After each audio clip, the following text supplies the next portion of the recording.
Today, a brief profile of Thailand's new watch-loving prime minister. A survey reveals it's government officials that spend the most time on the internet, and residents call for the quick building of a bridge to Koh Samui. All this is coming up in today's program.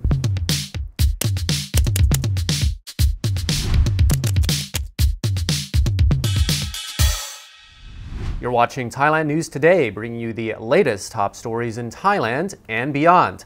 My name is Jet Gunther, and in our first story, today, Deputy Prime Minister Prawit Wongsuwan was asked to step in as acting Prime Minister of Thailand after the Constitutional Court voted to suspend Prayut chan-ocha from his duties. The court has suspended Prime Minister Prayut until they make a final verdict about whether his premiership hit the constitutional 8-year limit today.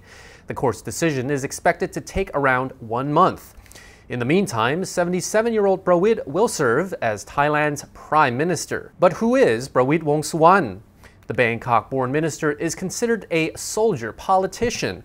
Between 2004 and 2005, Prawit was the commander-in-chief of the Royal Thai Army and served as Thailand's Minister of Defense from 2008 to 11 and again from 2014 to 19. He served as the deputy chairman of the National Council for Peace and Order, which was the military junta that took power over Thailand in a coup d'etat in 2014. According to the New Mandala, Prawit is, quote, widely considered to be the architect of the 2014 coup. In December of 2017, he became the focus of a luxury watch corruption scandal. At first, Prawit was pictured wearing a Richard Mille wristwatch valued at an estimated 3 million baht. Over time, Prawit was pictured wearing more and more luxury watches from brands like Richard Mille, Rolex, Patek Philippe, Audemars Piguet, Allonge und Sonne, and the most luxurious of them all, G-Shock. In total, Prawit has been pictured wearing 26 different luxury watches with a total estimated value of 40 million baht. The National Anti-Corruption Commission launched an investigation into the watch collection after finding out that Prawit had not listed a single watch in his asset declaration. Prawit said he had borrowed the watches from his deceased friend Pathawat Suksiwong and had already returned them. The excuse was met with public outrage. Yet, the head of the NACC determined that Prawit's explanation was true and acquitted him of the corruption accusations. Meanwhile, the Association to Protect the Thai Constitution remarked that General Prawit served in the army for about 40 years and was a political office holder for 2 terms, without any businesses. He could not possibly acquire such a great deal of wealth. Back in May, Prawit predicted his provisional rise to premiership. Glancing down at his Patek, he proclaimed there may be a substitute prime minister. If you plan on using Rama 2 roads in Bangkok, just don't.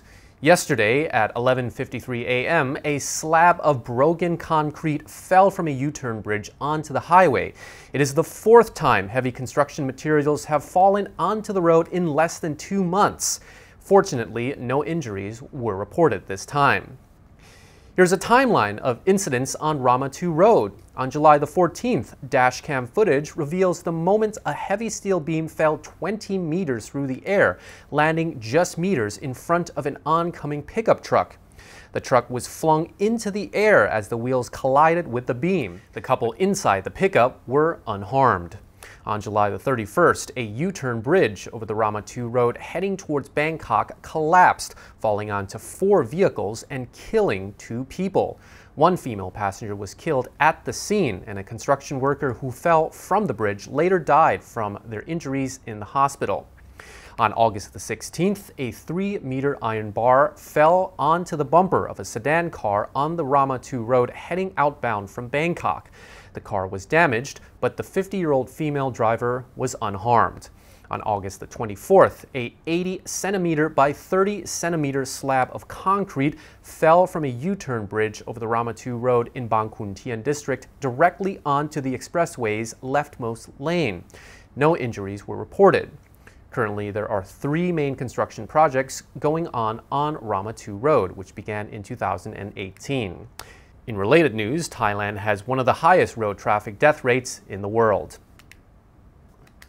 A survey revealing internet user behavior among Thailand's government officials has led netizens to believe they have too much free time on their hands.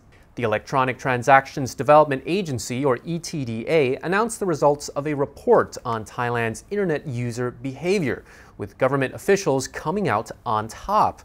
The ETDA collected the information from 46,348 participants between April and July this year. The survey results revealed the average amount of time Thais spend on the internet. Thai netizens particularly scrutinized internet usage hours categorized by careers, which shows that people working in government departments use the internet the most. The survey showed that government officials spend about 11 hours and 37 minutes per day on the internet, compared to students who were online for 8 hours and 57 minutes, freelancers 7 hours and 40 minutes, business owners 7 hours and 29 minutes, and employees in the private sector who spend 7 hours and 6 minutes online. Thai netizens voiced concerns that government officials appear to have too much free time, considering every government department still works in the old-fashioned document-based system. Comments include TikTok for 6 hours, Facebook for 4 hours, and Shopee for 2 hours. Too much free time. Are you kidding me? I saw them listening to music and watching movies every time I went to the district office. Paper documents are still required every time I work with them. Residents of Thailand's island of Koh Samui are calling on government officials to get off the internet and get to work building the bridge connecting the island to the southern province of Nakhon Si Thammarat. Thai media reported yesterday that a memorandum of understanding has been signed to construct the bridge. Koh Samui dwellers are keeping a close eye on the bridge project since ferry tickets are expensive right now. One food vendor who sells grilled squid said the price of a round-trip ticket is now 340 baht, while cars are charged 550 baht each. The high transport prices have pushed up the prices of other products in Koh Samui, causing fewer Thai tourists to visit. Food vendors are now urging the government to build the bridge fast to boost Koh Samui's tourism. Not only would the bridge make transport cheaper, it would also cut down the time it takes to travel from the island to the mainland.